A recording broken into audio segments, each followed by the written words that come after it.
Hey y'all, thanks for tuning in to Outdoor and Door Texan. Today I'll be showing you my recipe for homemade Chipotle sauce. It's smoky, it's spicy, it's creamy, and it's going to be your new favorite thing once you've tasted it. Getting started, you're going to need either a food processor or blender like mine. With that set up, then toss in half a cup of sour cream. Now, sour cream is a building block to the creaminess of this sauce. Plus, its tangy zip will help balance out the overall flavor. Follow that up with a quarter cup of mayonnaise, Duke's if you have it.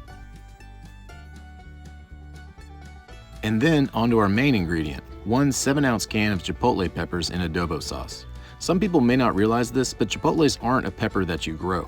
They're actually a fully ripe red jalapeno that's been smoked and dried. They have all the heat of jalapenos plus a wonderful complex layer of smokiness that really sets them apart when it comes to building a sauce. After the peppers, add about a quarter cup of chopped cilantro. Then toss in the juice from half a lime. The acidity from the lime juice will help balance out the spiciness from the Chipotles.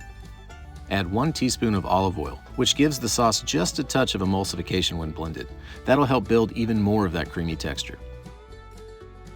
Onto dry spices, add half a teaspoon of cumin, 1 clove of garlic, whole or minced,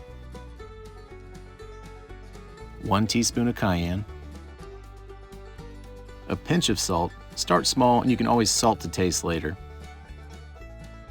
And finally, about half a teaspoon of black pepper. Now, just thoroughly blend. I like to start on the lower settings and slowly walk my way up in speed.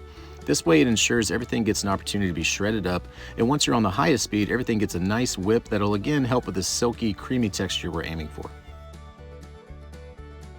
Also, make sure to stop blending and push down all the ingredients that splashed up onto the side of your blender or your food processor.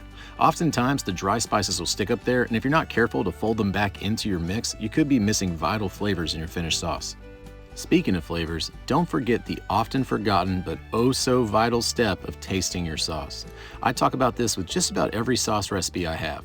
Taste and tweak. At the end of the day, this is your sauce, so make sure it suits your taste buds.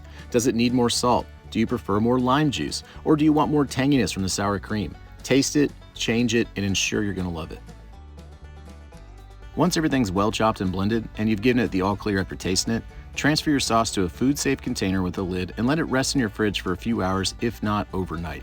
This will help give the ingredients a chance to combine and deepen in flavor. It makes a huge difference in the finished sauce, so try to carve out time for it to sit before diving in.